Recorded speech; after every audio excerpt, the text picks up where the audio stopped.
Before the snow even settled on the trenches, NATO delivered the hit no one saw coming.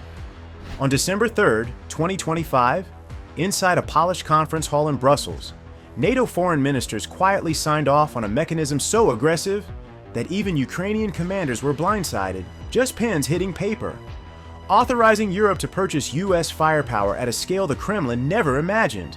They call it PEARL, the Prioritized European Assessment of Ukrainian Requirements List. A boring name, a ruthless purpose. This is industrialized resupply, a war pipeline built to keep Ukraine's guns loaded even if Congress stalls, even if politics shift, even if winter turns the front line into steel and ice. And NATO didn't brag about it. It didn't need to. The shock came from the size, the secrecy, and the speed because PEARL isn't about helping Ukraine survive. It's about arming Ukraine fast enough that Russia never recovers. Kiev isn't pleading anymore. Europe is paying, America is supplying, and Moscow is realizing that NATO has built a long war machine with Ukraine at the center of it. This is the story of the NATO move that left Ukraine speechless and Russia furious, because PEARL didn't change a policy. It changed the entire scale of the war. What happened in Brussels wasn't a meeting, it was a rupture. Foreign ministers walked into the conference hall expecting another round of diplomatic theater. Polite statements, predictable promises, and cautious language crafted to avoid headlines. But behind the polished podiums and the rows of flags, NATO's leadership had already made a decision that would hit harder than any public announcement. They weren't going to wait for Washington. They weren't going to gamble on US politics. They weren't going to let Ukraine bleed through another winter of uncertainty. So they triggered PEARL. The moment the signatures dried, the entire aid model flipped on its head. Instead of each ally improvising its own donation list, Europe and Canada were now plugged directly into America's arsenal, with the United States acting as the manufacturer, not the financier. For Ukraine, it was a shock. For Russia, it was a warning. For NATO, it was the first step toward a long war economy no one wanted to publicly admit had begun. Inside the room, officials described PEARL with sterile language: coordinated procurement, streamlined requirements, joint capability packages. But if you strip away the diplomatic wrapping, the truth is simple. NATO built a pipeline designed to deliver US weapons at industrial speed without needing US money. And that single shift detonated the idea that Ukraine's survival depended on the mood of Washington. Europe was no longer waiting, it was paying. And this was only the surface of the plan because the shock wasn't the decision itself. It was the scale of what NATO was about to buy. When word of PEARL reached Washington, there was no resistance, only relief. The Pentagon had been quietly warning allies for months that US stockpiles were under pressure, production lines were already maxed out, and political turbulence in Congress could choke future aid at any moment. The message behind closed doors was blunt: we can arm Ukraine, but you're paying for it. And Europe understood exactly what that meant. For the first 2 years of the war, America was the engine. HIMARS, Patriots, Bradleys, air defense interceptors, precision rockets, and oceans of ammunition. Europe helped, but it followed. By mid-2025, that hierarchy collapsed. Washington wasn't stepping back militarily. It was stepping back financially. That shift forced European capitals into a reality they had avoided. Either they take responsibility for Ukraine's survival, or Russia slowly wins through attrition.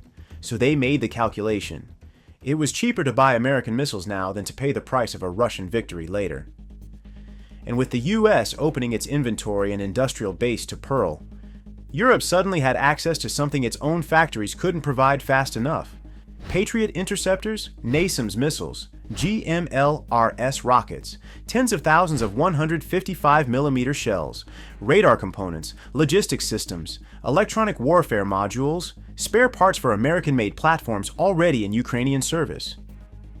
This wasn't symbolic support, it was a hard pivot toward long-term war financing. The US kept supplying, Europe kept writing checks. Ukraine finally stopped guessing where its next ammunition shipment would come from. But the truly disruptive part wasn't the cooperation. It was the mechanism that made it all automatic, because PEARL wasn't designed to solve one winter. It was designed to feed a war for years. PEARL sounds harmless, like a spreadsheet buried in a filing cabinet in Brussels. But behind that dull acronym sits the most aggressive procurement engine NATO has ever built. This is not a donation program, it is a centralized war ordering system. And here's how it really works. Ukraine's generals send a classified list of what they need to survive the next 6 to 12 months. Not political wish lists, not symbolic gifts, but raw battlefield necessities. Interceptors, shells, rockets, radar arrays, counter-drone tech, spare parts, and the ammunition to keep it all firing. Then NATO's Supreme Allied Commander Europe, Caesar, takes that list and turns it into hard packages of real hardware. He cuts the fat, removes the redundant, prioritizes what keeps Ukraine alive tomorrow, not next year. The United States then cross-checks those packages against what it can pull instantly from. Active stockpiles, reserve depots, production lines running day and night, contracted output scheduled months ahead. If it's American and available, Pearl can request it. If it's American and needed, Pearl can buy it. And this is where the shift becomes brutal. Instead of each NATO ally scrambling to find equipment inside their limited arsenals, they simply fund whatever Pearl selects from the United States. The one country that can produce modern weapons fast enough to affect the war in real time. Germany pays for Patriots, Norway pays for shells, Poland pays for rockets, Canada pays for air defense, the Netherlands fills the gaps, the Nordics and Baltics go into overdrive. No more improvisation, no more delays, no more waiting for political courage in one capital to unlock a shipment in another. Pearl turns NATO into a single buyer with a single purpose: feed Ukraine enough firepower to outlast Russia. And the terrifying part is this: the system was built quietly, tested quietly, and activated quietly, because NATO didn't want headlines, it wanted results. And on December 3rd, Pearl proved what it was capable of, because once the mechanism was active, the money started moving at a speed Russia wasn't prepared for. The stunning part wasn't the money, it was the speed. NATO has a reputation: slow, cautious, bureaucratic, but Pearl flipped that image on its head in a single day. The moment the mechanism activated, procurement officers across Europe and North America were handed pre-cleared purchase authorizations linked directly to U.S. defense contractors. No months-long bidding, no political grandstanding, no internal fights between allies, just one instruction: buy what Ukraine needs, now!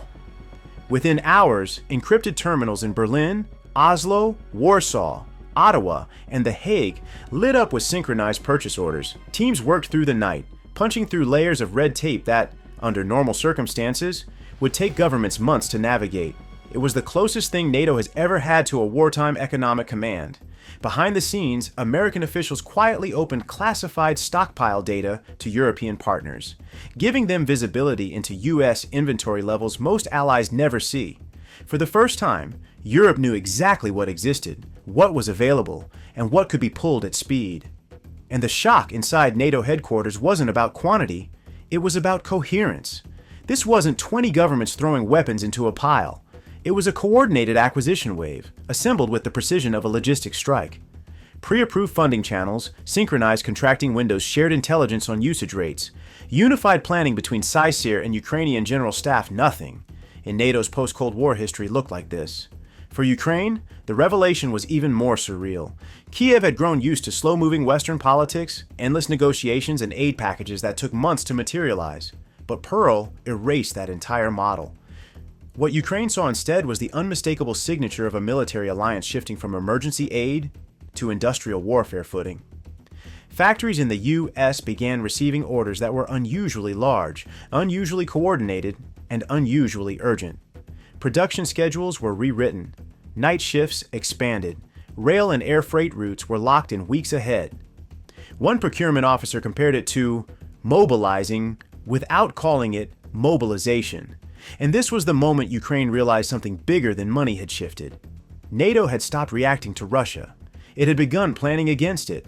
What happened next was inevitable, because the moment Europe activated this system, the battlefield stopped being a question of, can Ukraine hold on? It became a question of whether Russia could keep up with NATO's acceleration. Ukraine didn't need a memo to know something had changed. The proof arrived in the rhythm of the war itself. For months, Ukrainian brigades had been fighting like surgeons in a famine, calculating every artillery mission, every interceptor launch, every drone sortie. Every decision carried a cost. Every shot had to matter. Soldiers on the front joked bitterly that their ammunition was measured in tiers and spreadsheets. Then Pearl hit the system, and the war's tempo changed. Ukrainian commanders suddenly had predictability, a luxury they hadn't tasted since the first year of the invasion. Not abundance, not excess, but a stable flow. Enough to plan, not just survive. Enough to choose their battles instead of reacting to Russia's. That shift alone can change an entire winter campaign, because the front line is not won by individual weapons, it's won by momentum. And momentum comes from one thing Russia hates most: consistency. With Pearl feeding long-term supply, Ukraine gains what it has always lacked: the ability to sustain pressure day after day, the freedom to rotate exhausted units without collapsing a sector, the confidence to launch preemptive fire rather than waiting to absorb the blow, the logistics backbone to absorb sudden Russian offensives, and on the air defense side, the impact is even sharper. Ukraine's radar officers no longer watch the sky in dread, wondering if they have enough interceptors to make it through the night. They can commit more missiles per threat. They can protect more than just city centers. They can cover logistics hubs, railway junctions, and staging areas. The soft targets Russia relies on. And when the fear of running dry disappears, something else emerges: initiative. A commander who knows his brigades won't be starved of ammunition in 10 days doesn't sit quietly behind trenches. He plans operations, he probes enemy lines, he looks for weaknesses. That's the part Russia never wanted to see again: a Ukraine that can think offensively. Because Pearl doesn't just hand Ukraine supplies, it hands Ukraine time, confidence, and strategic oxygen, the ingredients that turn survival into counteraction. And just as NATO intended, this new stability ripples outward in a way Moscow immediately feels. But the real shockwave isn't on the front line. It's in Europe, where the psychology of the war suddenly flipped. For 2 years, Europe talked like a strategic power but acted like a committee.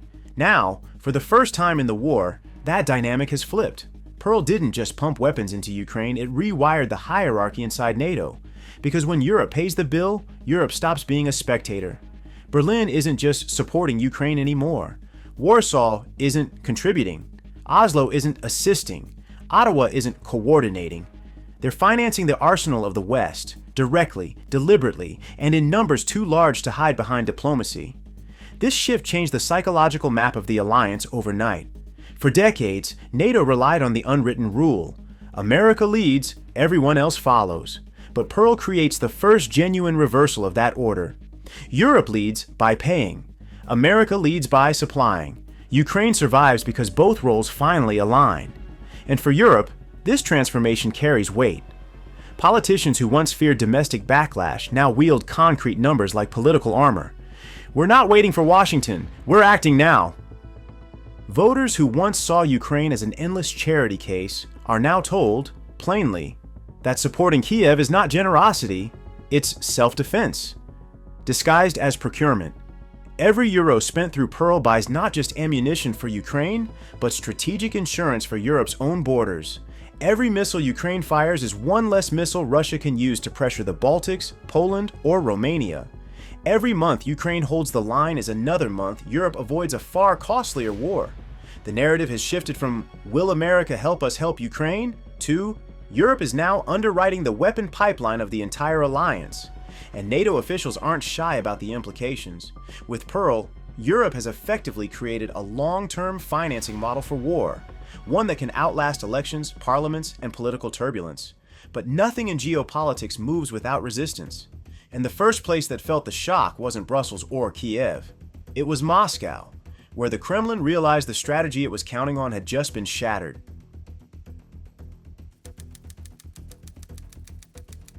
The Kremlin didn't panic when the first Western tanks arrived. It didn't panic when HIMARS lit up Russian depots. It didn't panic when Patriots started swatting down missiles once believed unstoppable. But when Europe activated Pearl, Moscow finally saw the nightmare it had been trying to delay. Not a weapon, not a system, not a new technology, a pipeline. A long-term, multi-nation, industrial-strength pipeline that Russia cannot bomb, jam, hack, or politically sabotage fast enough to stop. For 2 years, the Kremlin had relied on one assumption: Western unity will crack, countries will tire, budgets will shrink, politics will fracture, and eventually, Ukraine will run out of ammunition before Russia does. That entire strategy died the moment Europe decided to bankroll the US arsenal directly. The reaction in Moscow was instant and furious. State TV hosts screamed about escalation. Politicians demanded retaliation.